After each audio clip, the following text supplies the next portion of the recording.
Breaking news. దేశంలో corona మహమ్మారి మళ్లీ విజృంభిస్తోంది. 2019, 20, 21 సంవత్సరాల్లో ప్రపంచవ్యాప్తంగా మరణ మృదంగాన్ని మోగించిన కరోనా ఇప్పుడు మళ్లీ విజృంభిస్తోంది. కొత్తగా 257 కేసులు నమోదయ్యాయి. అత్యధికంగా ఏ రాష్ట్రాల్లో ఈ కరోనా కేసులు నమోదవుతున్నాయో ఇప్పుడు నేను మీకు స్పష్టంగా చెప్పబోతున్నాను. తమిళనాడు, మహారాష్ట్రలో, కేరళ ఈ 3 రాష్ట్రాల్లోని ఇప్పుడు అత్యధిక కేసులు నమోదవుతున్నాయి. దీంతో మిగిలిన రాష్ట్ర ప్రభుత్వాలు కూడా అలర్ట్ అవుతున్నాయి. ముంబైలో కరోనా కారణంగా 2 మృతి చెందినట్టుగా తెలుస్తోంది. తమిళనాడు, మహారాష్ట్ర, కేరళలో ఎక్కువగా ఈ కరోనా వ్యాప్తి ఉంది. దీంతో ముంబైలో కరోనా కారణంగా 2 మృతి చెందారు అనే వార్తలు వస్తున్నాయి. చైనా, సింగపూర్, థాయిలాండ్, హాంకాంగ్లో ఈ కేసులు పెరుగుతున్నాయి. సింగపూర్లో అత్యధికంగా 15,000కు పైగా కరోనా కేసులు నమోదైనట్టుగా తెలుస్తోంది. ప్రపంచవ్యాప్తంగా 2019, 20, 21 సంవత్సరాల్లో లక్షలాది మందిని పొట్టన పెట్టుకున్న కరోనా మహమ్మారి ఇప్పుడు మరోసారి విజృంభిస్తూ ఉంది. మరోసారి తన రూపాన్ని మార్చుకుని విజృంభిస్తోంది. ఏ వేరియంట్ ఇప్పుడు ప్రజల్లో సోకుతోంది అన్న దానిపై కూడా వైద్యుల బృందం పరిశోధనలు చేస్తూ ఉంది. కొత్తగా ఇప్పుడు ఏకంగా 257 కేసులు నమోదయ్యాయి. మళ్ళీ మాస్కులు పెట్టుకునే సమయం వచ్చింది. మళ్ళీ శానిటైజర్ వాడాల్సిన పరిస్థితులు వస్తున్నాయి. మళ్ళీ సోషల్ డిస్టెన్స్ పాటించాల్సిన అవసరం బహుశా వస్తుంది. బహుశా ఇది లాక్డౌన్ దిశగా వెళుతుందా అనేది ఆలోచించడం ఇంకా ముందుగానే ఆలోచించినట్టుగా అవుతుంది. ప్రపంచవ్యాప్తంగా విధించిన లాక్డౌన్తో గతంలో ఈ కరోనా కారణంగా ప్రపంచవ్యాప్తంగా విధించిన లాక్డౌన్తో ఎటువంటి పరిస్థితులను మనం ఎదుర్కొన్నామో ఇంకా గుర్తుంది. అందుకే కరోనా అంటే ఒక్కసారిగా ప్రపంచం ఉలిక్కి పడుతూ ఉంటుంది. ఇప్పుడు మరోసారి దేశంలో కరోనా కేసులు పెరుగుతూ ఉన్నాయి. కొత్తగా ఏకంగా 257 కేసులు నమోదైనట్టుగా తెలుస్తూ ఉంది. దీంతో టెస్టులు పెంచాలి అని అనుకుంటూ ఉన్నారు. అలాగే వైద్య సిబ్బందిని కూడా అప్రమత్తం చేశారు. ప్రజలను కూడా అప్రమత్తం చేస్తున్నారు. బహుశా మాస్కులు ధరించాల్సిన సమయం ఆసన్నమవుతోంది. మా ప్రతినిధి మధు ఉన్నారు పూర్తి సమాచారం అందించడానికి. మధు, కరోనా కేసులకు సంబంధించి భారత ప్రభుత్వం అలాగే రాష్ట్ర ప్రభుత్వాలు ఏ విధంగా సమీక్షిస్తున్నాయి? పెరుగుతున్న కేసుల సంఖ్య ఎలా ఉంది? ఇప్పుడు వస్తున్న వేరియంట్ ఎంత ప్రమాదకరం? ప్రస్తుతం మరొకసారి హాంకాంగ్ లో తర్వాత సింగపూర్ లో కేసులు పెరుగుతుండడంతో భారత్ కూడా కాస్త అప్రమైంది. అంత ప్రమాదం ఏం లేదని చెప్తా ఉన్నారు. కానీ 257 కేసులు నమోదు కావడం పైన కాస్త ఆరోగ్య శాఖ దీనికి సంబంధించిన దానిపైన దృష్టి పెడతా ఉంది. మొత్తం భారతదేశ వ్యాప్తంగా ఉన్నటువంటి డీటెయిల్స్ ఎక్కడెక్కడ నమోదయ్యాయి, కేసులు డీటెయిల్స్ తెలుసుకునే ప్రయత్నం చేస్తా ఉన్నారు. National centre for disease control, emergency medical relief division, disaster management cell, Indian council of medical research వీళ్ళంతా కూడా వివరాలు సేకరిస్తా ఉన్నారు. మన దగ్గర నమోదవుతున్నటువంటి కోవిడ్ వేరియంట్ ఏంటి, ఎంత మేర ప్రమాదకరము అనేటువంటిది డీటెయిల్స్ తీసుకుంటున్నారు. అయితే ఈ మధ్య కాలంలో భారతదేశంలో నమోదైనటువంటి కేసుల్లో 19 నుంచి కేసెస్ మెల్లిగా నమోదవడం స్టార్ట్ అయింది. 1, 2 అలా మొత్తం ఇప్పటి వరకు 257 కేసులు నమోదయ్యాయి. ఒకవేళ మనకున్న జనాభాను పరిగణలోకి తీసుకుంటే ఇది చాలా తక్కువ, పెద్దగా ఇబ్బంది లేదు. ఇన్ఫ్లుయెంజా లాంటి అనారోగ్య కారణ సమస్యతో తీవ్రమైనటువంటి శ్వాసకోశ ఇన్ఫెక్షన్ ఇలాంటి నమోదవుతున్నట్టుగా గుర్తించారు. ప్రస్తుతానికి మాత్రం పెద్దగా ప్రమాదం లేదని చెప్తా ఉన్నారు. నమోదైనటువంటి రాష్ట్రాల్లో చూస్తే ఏ రాష్ట్రాల్లో నమోదైనట్టు మహారాష్ట్ర 44, తర్వాత తమిళనాడులో 34 ఇలా కొన్ని రాష్ట్రాల్లో నమోదైనటువంటి కనిపిస్తా ఉంది. కేరళలో కూడా 69 కేసులు నమోదు కావడం అనేటువంటి కాస్త ఆందోళన కనిపిస్తా ఉంది. గతంలో ఈ మహమ్మారితో ప్రపంచమంతా దీనికి బలైనటువంటి పరిస్థితి, ఎంతో ఇబ్బందులు ఫేస్ చేసినటువంటి పరిస్థితి లాక్డౌన్ల రూపంలో, తర్వాత ఆసుపత్రులు చికిత్స కోసం ఇలా అనేక మంది ఆప్తులను కోల్పోయినటువంటి పరిస్థితి. కాబట్టి మరొకసారి చర్చ సాగుతా ఉంది. ఈ 257 కేసులు నమోదు కావడం పైన కాస్త అలర్ట్ అయింది. అన్ని రాష్ట్రాలను కూడా రాష్ట్ర ప్రభుత్వం అలర్ట్ చేస్తా ఉంది. ఎప్పటికప్పుడు వివరాలు సేకరించే ప్రయత్నం చేస్తా ఉన్నారు. ఎంత మేర దాని ప్రభావం ఉంది, దాని వేరియంట్ ఏంటి అనేటువంటి డీటెయిల్స్ తెలుసుకునే ప్రయత్నం చేస్తా ఉన్నారు. రోహిత్, రైట్. అంటే బహుశా ఇప్పుడు మాస్కులు పెట్టుకోవాలి అని ఏమైనా సూచిస్తున్నారా? శానిటైజర్ వాడడం, సోషల్ డిస్టెన్స్ పాటించాలి ఇలాంటి ఆదేశాలు ఏమైనా వస్తున్నాయా?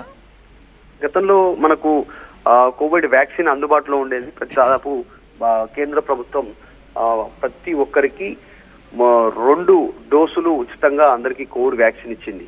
దాంతో దాదాపు కంట్రోల్ అయింది అనేటువంటి నమ్మకానికి వచ్చిన తర్వాత ఇప్పుడు అడపాదడప కొన్ని రోజుల క్రితం కూడా ఇలాగే కొంచెం కేసులు విజృంభించాయి, మళ్ళీ తగ్గుముఖం పట్టాయి. తర్వాత మళ్ళీ ఇప్పుడు కేసుల సంఖ్య వినిపిస్తా ఉంది. దీని తర్వాత మళ్ళీ తగ్గే అవకాశం ఉండొచ్చు. దీని ప్రభావం ఎంత ఉందనేటువంటిది ప్రస్తుతానికి తెలియదు. కేంద్ర ప్రభుత్వం గతంలో ఇచ్చినటువంటి వ్యాక్సిన్ వల్ల మన బాడీలో కాస్త ఇమ్యూని పెరిగే అవకాశం ఉంటుంది కోవిడ్ వైరస్ తో కొట్లాడేటువంటి కానీ మధు, ముంబైలో 2 మరణాలు సంభవించాయనే వార్తలు కూడా వస్తున్నాయి. ఎగ్జాక్ట్లీ, అంటే ఇంకా వివరాలు సేకరిస్తా ఉన్నారు ఏం జరుగుతుంది అనేటువంటిది, దీని సీరియస్నెస్ ఎంత, ఈ ఉన్నటువంటి వేరియంట్ ఎంత మేర ప్రభావం చూపిస్తుంది అనేటువంటిది. కోవిడ్ అంటేనే ముఖ్యంగా కొన్ని లక్షణాలతో జలుబు, దగ్గు, జ్వరం, ఒళ్ళు నొప్పులతో ప్రారంభమై శ్వాసకోశ బ్రీతింగ్ సంబంధించినటువంటి లంగ్స్ ఇన్ఫెక్షన్ తో మరణించినటువంటి సంఘటనలు ఎక్కువ ఉన్నాయి. దాంతో పాటు మిగతా ఆర్గాన్స్ కూడా అటాక్ అయ్యాయి గతంలో కోవిడ్ సమయంలో. హార్ట్ కానీ ఇంకా మిగతా ఫంక్షనల్ సంబంధించినటువంటి బాడీలో ఉండేటువంటి ఇతర ఫంక్షనల్ ఆర్గాన్స్ పైన ఎఫెక్ట్ చూపించడంతో వాళ్ళు రోగనిరోధక శక్తి కోల్పోయి చనిపోయినటువంటి ఘటనలు మనం చూసాం, అనేక సంఘటనలు చూసాం. అని ఇప్పుడు అంత ప్రమాదకరంగా ప్రస్తుతం వైరస్ లేదు అనేటువంటిది ఆరోగ్య శాఖ వివరాలు వెల్లడించే ప్రయత్నం చేస్తా ఉంది. ఆందోళన చెందొద్దు. మనం భారతదేశంలో ఉన్నటువంటి జనాభా పరంగా చూస్తే ఇది పెద్దగా ఈ శాంపిల్ చాలా తక్కువగానే, కానీ దీనికి కూడా ఎందుకు ఈ సమయంలో సమ్మర్ టైంలో మళ్ళీ అది ఎక్కువ అయ్యే ప్రయత్నం, ఎందుకు కేసులు నమోదవుతున్నాయనే దానిపైన దృష్టి పెడతా ఉన్నారు. ఇతర దేశాల నుంచి వచ్చినటువంటి వారి వలన, లేదంటే సాధారణంగా కనిపించేటువంటి ప్రక్రియనా ఇదనేటువంటి తెలుసుకునే ప్రయత్నం చేస్తా ఉన్నారు. అంటే ఇతర దేశాల్లో ఇప్పటికే వ్యాపిస్తుంది. మన దేశంలో అయితే కేరళ, తమిళనాడు, మహారాష్ట్రలో ఈ కేసులు కనబడుతున్నాయి. కానీ చైనా, సింగపూర్, థాయిలాండ్, హాంకాంగ్లో ఈ కేసులు పెరుగుతూ ఉన్నాయి అని చెప్తున్నారు. సో అక్కడ ఇది ప్రమాదకరంగానే ఉందా ప్రస్తుతానికి, లేదంటే సాధారణంగానే ఉందా? అంటే సాధారణ ఫ్లూలా వ్యాపించి మళ్ళీ తగ్గిపోతూ ఉందా, లేదా ఏదైనా ప్రమాదకరంగా పరిణమిస్తుందా? ఎగ్జాక్ట్లీ, నిజంగా సింగపూర్, హాంకాంగ్ లో కేసులు పెరుగుతా ఉన్నాయి. అక్కడ ఉన్నటువంటి ప్రభుత్వాలు అప్రమత్తమైంది.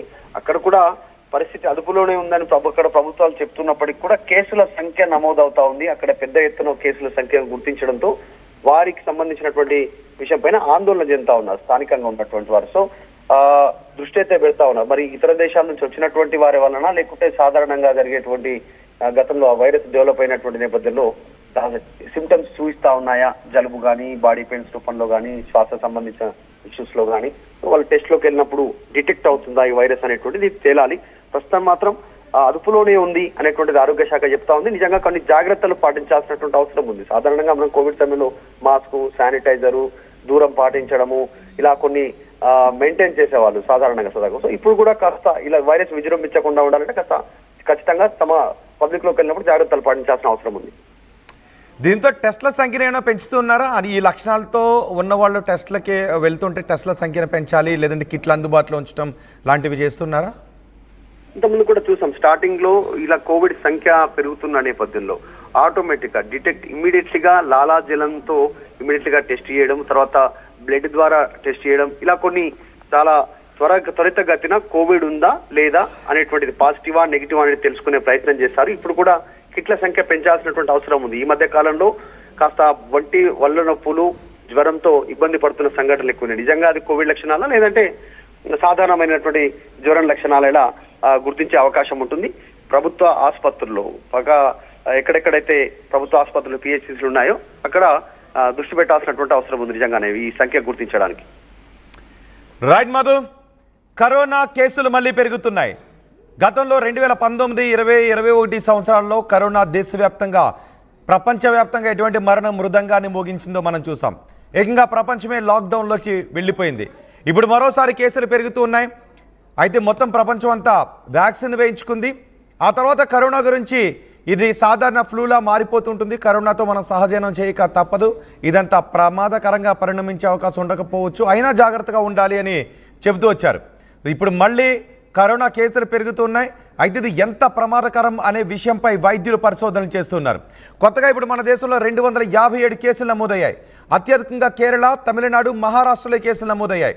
ముంబైలో కరోనా కారణంగా 2 మృతి చెందారు. ఎక్కువగా ఈ కేసులు ఏ దేశాల్లో వ్యాపిస్తున్నాయంటే చైనా, సింగపూర్, థాయిలాండ్, హాంకాంగ్, ఈ దేశాల్లో ఈ కేసులు ఎక్కువగా పెరుగుతున్నాయి. సో ఈ దేశాలకి వెళ్ళి వచ్చిన వాళ్ళు కానీ, ఈ దేశాలకి వెళ్ళాలనుకుంటున్న వాళ్ళు కానీ ఒకసారి ఆలోచించుకోవడం బెటర్. ఈ దేశాల నుంచి వచ్చిన వాళ్ళు పరీక్షలు చేయించుకోవడం కూడా మంచిదని చెప్తున్నారు. ఏకంగా సింగపూర్లో ఎన్ని వేల కేసులు నమోదయ్యాయో తెలుసా? సింగపూర్లో ఏకంగా 15,000కు పైగా కేసులు నమోదయ్యాయి. మన దేశంలో 270 కేసులు, 257 కేసులు నమోదయ్యాయి. కానీ సింగపూర్లో ఏకంగా 15,000 కేసులు నమోదయ్యాయి. అయితే ఇది ఎంత ప్రమాదకరం, ప్రాణాలు తీసేంత ప్రమాదకరంగా ఈ వేరియంట్ మారుతుందా లేదా అన్న దానిపై ఇప్పుడు పరిశోధనలు చేస్తూ ఉన్నారు. కానీ మహారాష్ట్రలో మాత్రం ఈ కరోనా కారణంగా 2 చనిపోవడం ఆందోళన కలిగిస్తోంది. ఎందుకైనా మంచిది అందరూ కొంచెం జాగ్రత్తగా ఉండటం బెటర్. మాస్కులు ధరించి గుంపుల్లోకి వెళ్ళేటప్పుడు బయటికి వెళ్ళేటప్పుడు కొంచెం మాస్కులు ధరించి వెళ్ళడం బెటర్ అనే మాటలు వినిపిస్తున్నాయి.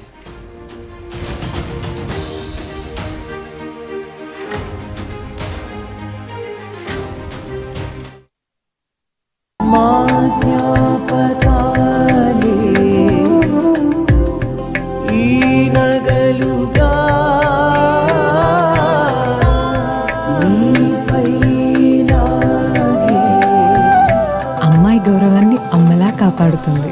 Gokulam signature jewels,